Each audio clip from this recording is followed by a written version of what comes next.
forward now as a U.S. citizen with multiple companies. How's everybody doing? Good. Great. Amen. How's everybody doing? Great. Let's do this. Let's stand up and let's give it up for my guy, Jeffrey, please.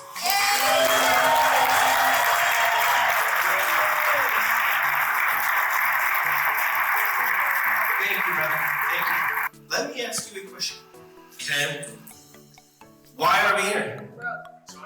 Growth. You go heavy, right? Because this event can be like every other event, especially if we don't know why we are here, especially if we do not have a commitment objective. So I'll ask you, why are we here? How much you put in is how much you're going to get out from this event. Okay, so there's a hand up there. Yeah, I want to help more families in what I do, and to be able to do that, I need to be positioned right and go heavy for myself. Amen. Amen. Anybody else?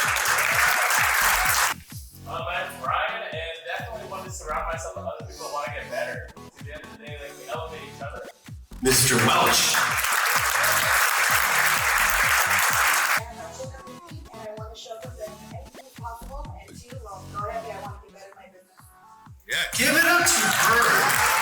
Hello, I'm Enrique and I'm with Success Escrow, and I decided that this year is the year that I man up and I do what I gotta do to be successful in my family, be successful at church, and be successful in business. Amen. Amen. Bro, I can go on all day. I don't know how much time I got, okay? But I can go on all day. Now remember, the more you put in, the more you're gonna get out of this event. We can't continue to do the same thing expecting different result. That's the definition of insanity. Angel. You know, for all of us, if we have an open mind, when we sit here and we hear the message that each speaker is going to give us, when we get back to the office, truly, this will be your year 2023. And I heard you speak in the past. I think with the message you're going to give right now, it'll be impactful to everybody. Amen. Amen. Look, guys, give it up to Angel doesn't have to be here. For those of you that know Angel, he don't have to be here, but he chooses to be here. What we do, or how we perform today, is all dependent upon how much you're gonna get out of this event, okay? I truly believe there is no external thing that's gonna be able to fix the inside. It all starts with us. So this event can't be like any other event unless you decide it not to be. All right? So I'll ask you one more time, okay? Really think about this question, okay? Think about how you are doing. So let me tell you a little bit about myself. My name is Juan Torres. I am the CEO of Goto Real Estate Mortgage Solutions. Grew up in the United States of America and would go to work with my parents, which, by the way, my parents did a fantastic job raising 7 kids. 7. So my parents raised 7 beautiful kids. I am the oldest, and I was really good at talking to people. I'd go to the gym, and going to the gym, I met some very nice lady by the name of Nancy. So Nancy found a liking to me, and she said, you know what, I think you would be very good at what I do. I said, you know, what do you do? Tell me about it. And she said, I do home loans. I didn't think anything of it. I said, okay, well. She told me one time, she told me a second time, she told me a third time. I said, hey, I'm tired of going with trucks and doing this for 18, 19, 20 years old. Tell me more. Am I going to be inside of an office? She says, yes, you're going to be working inside of an office. I said, nice, my dream job. And so that's how I got into the real estate mortgage industry. I've been doing this for roughly 16 years. I got into the business in 2006 because of Nancy Vasquez and doing mortgages at a very, very high volume. In 2010, who's been in the business for more than 15 years, by the way? Raise your hands. Okay, who was in the business in 2010?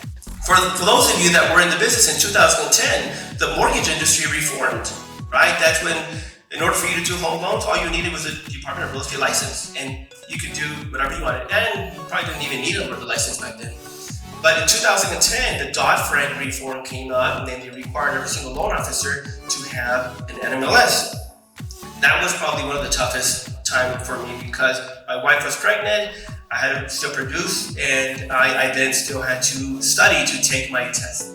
So anybody read that book, Obstacle is the Way? It's a great book. So obstacle is the way. I simply just put my head down and passed my test the first time. Unlike my Department of Real Estate test, it took like 7 different times, and then I passed it. But I was younger, right? I wasn't very much serious.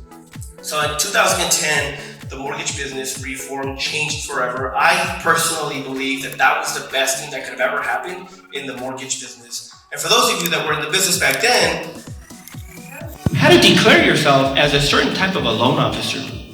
And in that case, so what that meant was that whatever type of a loan officer you were, or you declared yourself, you were going to make the same thing on a per file basis. So during that time, my life changed. 2010, that was the first time that I hit over 6 figures, okay? Now, then 2012, 2014, my wife and I decided to go on our own. We did our own thing. At second year, 2015, of being independent, we finally hit 6 figures. And have been ever since then. But I'm going to share with you guys, but the reason why I'm sharing this with you guys is because it's not about how much you've made. It's not about any of this or how many families you help. But what helped my wife and I get through those times? Who's tired of wearing masks, by the way? I almost didn't recognize any of you guys because you guys weren't even wearing masks. I was so accustomed to seeing you guys wearing masks, right? So who enjoyed wearing a mask back then? Nobody, right? Because it was forced upon us, right? Nobody likes to be forced to do anything, right? The beautiful thing about, especially USA, is that you have a choice, right? And when somebody imposes you to wear something, you just don't like that, right? So I came up with this acronym, MASC, M-A-S-C. And little did I know that all this time, I was wearing a mask. The good thing about this mask was that it was invisible. And I talked about this during my last event. But I'll share with you, MASC is an acronym for what I believe that in order for you to succeed in any business moving forward, you're gonna have to be wearing a mask. So let me get a feel for the room. How many of you guys are in the real estate game? Okay, mortgage, real estate? Okay, so real estate. What else? Solar business? So yeah, if you've been in the business for less than 10 years, it's you're in for interesting times, because if you've been in the business for less than 10 years, all you know is that properties only appreciate. Okay, this is your first time going through a down market. All you know is that properties sell within 24 hours of you putting the property on the market. And chances are, all you know is that properties sell $150,000, $200,000 above asking price. But the truth of the matter is that that's not normal. The truth of the matter is that this is a normal market right now, right? 1.99, 3% interest rate is not normal. In order for you to succeed moving forward, you've got to be wearing a mask. And mindset, accountability, strategies, and consistency. But let me talk to you a little bit about mindset, okay? I was on the phone with somebody yesterday, and this was a gentleman that had already been in the business for quite some time. And he calls me, and he says, "Hey JT, how you doing? Oh, you know what, I just wanted to bounce a couple of things from you." I said, "Okay, well, talk to me." "Well, I'm getting ready to sell my business, and this is what I'm up to. And let me ask you, how are you doing? Like, are you tired of the mortgage business? What's going on with you? Because times are tough, I bet, right?" And I said, "No, dude, I am not tired of the mortgage business. It was my dream to have a job like this. I drive to work in a nice car. I dress up every day. So no, dude, I ain't tired," right? So our mindset's got to change in order for us to thrive going forward. All about mindset. I mean, who got stuck in traffic this morning? Traffic, I was stuck in traffic. I mean, imagine if you would have, came into this hotel and been all pissed off. Good luck, right?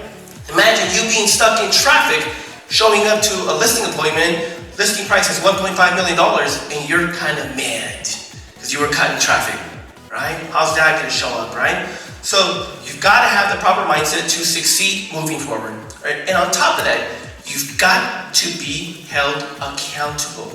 You've got to be accountable to your commitments, to your obligations, to your clients, to yourself, more importantly. It is very crazy how the human being cannot be held accountable to each other. Here's what I mean.